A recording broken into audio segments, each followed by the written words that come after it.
치열한 두뇌 싸움으로 생명을 구하는 국내 1호 위기 협상 전문가 이종화 대표님이십니다. 아, 대표님 맞으시네요. 네, 맞습니다. 아, 맞으십니다. 감사합니다. 위기 상황이나 협상이라는 것은 뭐냐면 내가 어떤 인생의 큰 문제에 닥쳤을 때 과거의 방법으로 내가 이 문제를 해결할 수 없는 거예요. 그래서 이 단기간 감정으로 굉장히 불안정한 상태를 그 사람의 감정에 초점을 맞춰서 대화해서 그 사람의 감정을 풀어줘서 이 사람을 좀 더 안전하게 만들어주는 거죠. 물리력을 행사하지 않고. 당신을 돕기 위해서 내가 왔다. 네.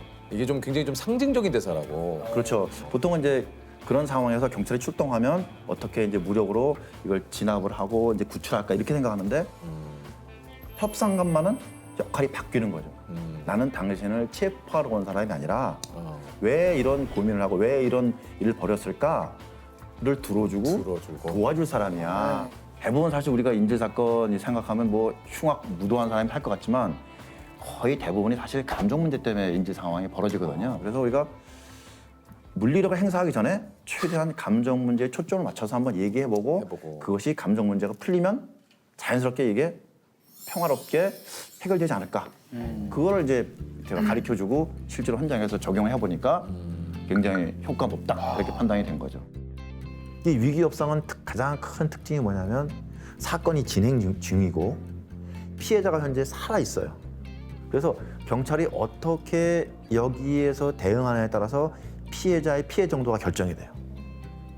안에서 있던 이런 엉킨 이런 불안정한 감정들을 밖으로 분출시켜도록 유도하는 게 중요한데 신뢰관계가 형성이 돼요. 뭐 라포가 형성됐다고 표현하는데 그러면 협상관의 말을 듣고 이제 나오게 되는 거죠. 지금까지 그러면 거의 다 해결을 하셨습니까? 제가 이제 저 자신에게 굉장히 자랑스럽게 생각하는 거는 제가 나간 이후로는 아직까지 사망하신 분이 없어요. 아니, 그 중에 하나만 좀 소개를 해 주십시오. 어떤 그 위기 상황에. 제가 이제 2017년 이제 7월인가 그랬을 거예요. 경남 합천에서 엽청을 들고 이제 아들을 인질로 삼아서 이제 본인의 아들을. 예, 인질로 삼아서 한 사건인데 거기 이제 저는 이제 서울에서 이제 그 회의를 하고 있는데 갑자기 이제 경찰청에서 가졌으면 좋겠다. 이제 연락을 받고 저녁 한 11시 반쯤 도착해서 갔더니 그 인질로 잡고 있던 아들은 이제 풀어준 상태고 이제 풀어주면 그다음부터 이제 바로 이제 인질 상황에서 자살소로 이제 전환이 되거든요. 아, 네네. 마스크 벗어서 방아쇠하고 자신의 엄지를 발가락에 딱 걸어놓고 총구를 자기 목에 놓고 그 봉고 트럭 그 대시보드에 발 올려놓고 자더라고요. 마누라 데리고 와. 그거예요. 이미 감정이 꼬인 상태의 남자 여자가 다시 만나는 거는 다시 감정으로 돌아가기 때문에 계속 관찰하면서 말하고 그래서 이제 또 깼다 그러니까 다시 또 얘기하면 설득하고 그때부터 시작해서 약 한 20시간 아마 저희 그 인질 상황에서 가장 최장의 20시간이요? 네를 그냥 어떤 협상을 이렇게 좀 하셨길래. 제가 뭐 대단하게 뭐 이렇게 언변이 뛰어나가지고 그렇다고 생각하는데 사실은 자기 말을 잘 들어주는 사람, 특히 자신이 맞아요. 가장 힘들었던 부분을 건드려준 사람하고 얘기하고 싶지. 그렇죠. 경찰관 한 230명이 끝까지 들어주면서 하니까 끝에는 총 놓고 나와서 수갑 채우고 미란다 원칙 고지하고 시간을 끄는 것이 협상의 가장 중요한 원칙이에요. 네. 아무리 흥분해서 막 난리피던 사람들도 시간이 지나면. 시간이 지나면 다 이게 가라앉거든요. 그럼 그때는 뭐 흥분해서 막 할 때는 뭐 자기가 다 준 것 같지만 시간 지나 보니까 도망갈 데가 없는 거예요. 그럼 자기가 여기서 더 뭐 난동 펴봐야 교도소에 수감하는 기간만 더 늘어나니까 이제 현실적인 판단을 하는 거죠. 그때는 나오라고 설득하면 보통은 나오세요. 네. 그렇구나. 특히 이제 그 뛰어내리는 상황은 되게 두려워요. 처음에 갔던 현장을 아주 그냥 명확하게 기억하는데 13층 아파트에 여자분이 딱 서 있는 게 딱 보이더라고요. 대화를 계속 듣고 그걸 상황을 계속 파악을 하잖아요. 그러니까 그런 감정의 것들을 다 느낄 수가 있어요. 협상팀에서는. 계속 대화를 하니까. 그래서 더 그런 감정의 충격들이 더 확 오는 것 같아요. 그 사람들이 이제 느끼는 걸 나도 같이 느끼니까.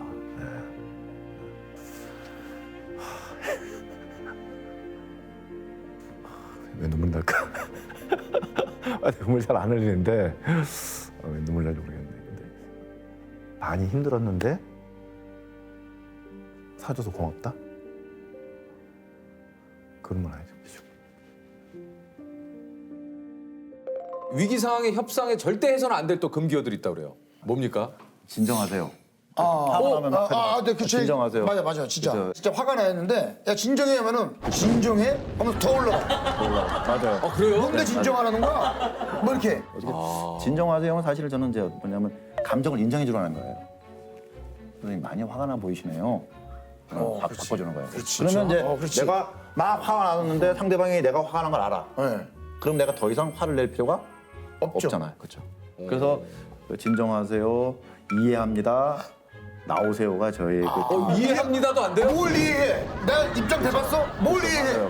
너 나만큼 힘들어? 진짜 나만큼 힘들어? 너 나만큼 힘들어? 그래서 이런 말은 안 돼요. 네, 안 해요. 이해합니다라는 표현은 사실 어떻게 보면 영혼이 없는 표현이에요. 그래서 저는 그걸 어떻게 바꿔주냐? 듣고 싶어요.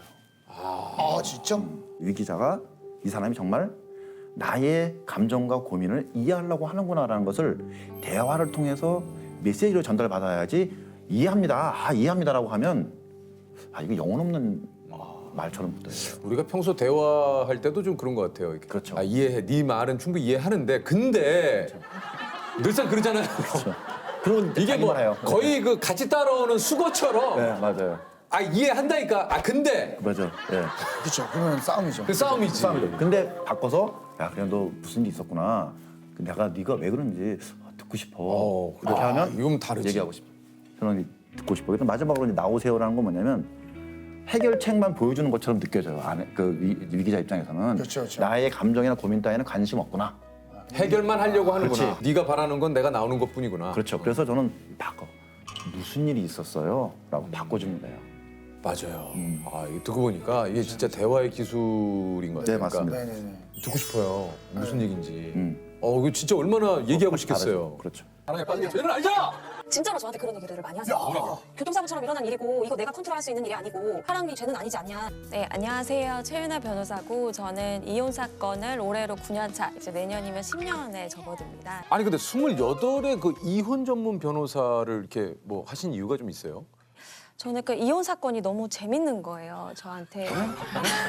근데 이런 얘기를 이게 표정 하나 안 변하고 하시니까 이게 좀 정말 다른 사람 인생에 제가 되게 깊게 들어가잖아요. 네. 저한테만 막 그런 비밀 얘기들을 이런 해주는 걸 제가 약간 특권이 있는 것처럼 그런 느낌이 들고 제가 공부한 것들로 더 빨리 이제 이혼을 잘 시켜드려서 더 나아지게끔 해드릴 수 있다는 게 정말 재밌더라고요. 사실 의뢰인 입장에서는 빠른 시간 안에 네. 잘 이혼이 되면 네. 그걸 바라고 찾아오시는 거니까. 그렇죠. 기억에 남는 그런 뭐 예를 들면 이혼 소송.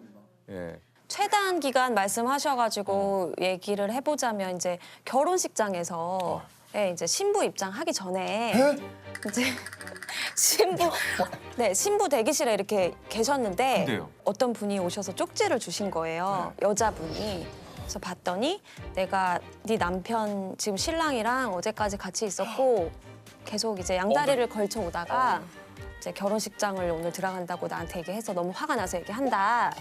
그래가지고 그분이 이제 실제로 그 정말 메이크업 다 하고 웨딩 옷 입고 막 다 하셨는데 신부 입장 하기 직전에 저한테 오신 분이 계셨어요. 혼인 신고를 미리 하신 거네요. 그러니까 이게 아니요, 혼인신고는 안 하셨는데 이제 사실혼 해소 소송이라고 이제 이혼이랑 비슷해요. 그래서 혼인신고 하기 전이지만 그래도 결혼하신 분들, 결혼식 하신 분들. 야, 근데 어떻게 보면 한편으로는 결혼식 입장하기 전에 그렇게 오신 게 한편으로는 진짜 다행일 수도 있어요.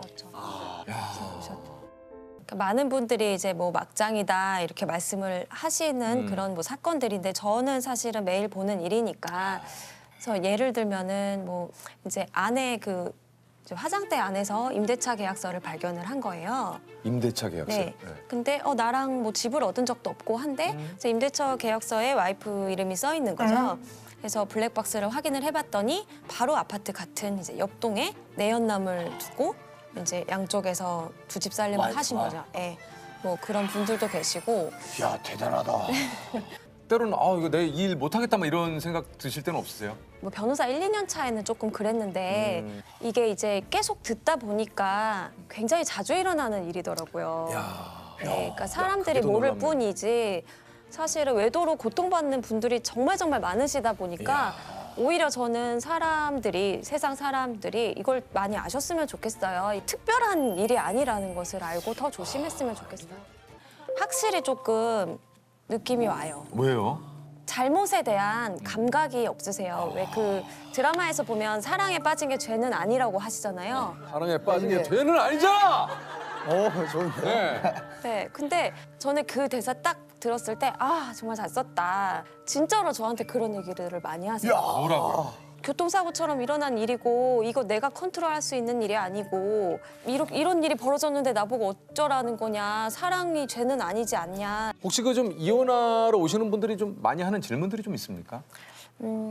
이 정도 사유로 이혼을 해도 될까요? 이런 질문을 되게 많이 하세요. 그거 좀 궁금할 네. 수 있죠. 예. 근데 저는 한편으로는 좀 안타까울 때가 뭐냐면 뭐예요? 사실 아직까지도 우리나라 사회가 이혼에 대해서 좀 편견을 가지고 있잖아요. 네네네. 근데 사실 이혼이든 사별이든 어쨌든 이별이라는 거는 똑같이 고통스럽고 그 과정을 내가 견디고 내가 선택하고 내가 이겨내는 것인데 손가락질 받을 이유가 없음에도 불구하고 자꾸 그런 것들을 너무 두려워하시는 거죠. 그래서 저한테 오셔서 내가 이만큼 힘들어서 저 좀 이혼시켜 주세요 보다는 저 요 정도 사유로 이혼해도 될까요? 네, 사람들이 욕 안 할까요? 이런 사람들도 있어요. 시선을 부담을. 네, 안타깝죠. 충분히 힘드신데 맞아요, 왜 맞아요. 내 인생을 선택하는데 이렇게 남의 눈치를 봐야 하나. 이별을 한 사람들을 저는 그래서 굉장히 존경하거든요. 쉬운 일이 아니기 때문에 쉬운 결정이 아니고 항상 저희 사무실에는 휴지가 정말 한 달도 안 돼. 한 달이 뭐예요? 며칠이면은 휴지가 다 없어질 만큼 정말 펑펑 울다가 가시거든요. 근데 그럼에도 불구하고 이별을 해야 되니까 그 선택을 하시는 거잖아요. 나를 정말 많이 깎아야 하는 일이에요, 내 마음을. 뭔가 이혼이 너무 금기시되거나 이런 거는 아니라고 생각이 들고요. 좀 정말 일상적인 이별의 하나의 유형으로서 많은 분들이 받아들여 주시기를 그런 생각이 많이 들어요. 혹시 그 내가 가치를 두는 헌법 조항은 혹시 몇 조 몇 항이 있으실지 여쭤봐도 될까요? 그 36조 제2항인가에 그 국가는 모성을 보호하려는 노력을 해야 한다. 이런 조항이 있는데 이미 언론에서 많이 다뤄지기는 했습니다만 양육비가 잘 이행이 안 되는 경우가 많아요. 네, 그래서 맞아요. 사실 이거는 꼭 모성뿐만 아니라 요새는 싱글데디 분들도 많으셔서 네. 모성에도 포함이 되는 거지만 나 지금 빚도 많고 돈도 없고 뭐 차도 뭐 100만 원짜리 차 가지고 다닌다 나 집도 전세다 이러시는데 100만 원이 아니라 10만 원짜리 차를 가지고 다니셔도 그렇죠. 양육비는 그렇죠. 나한테 우선해야 하는 거거든요. 그래서 그거를 좀 헌법적으로 이렇게 지금 보호가 되고 있는 만큼 인식이 우선은 좀 개선이 돼야 하지 않나. 맞습니다. 네.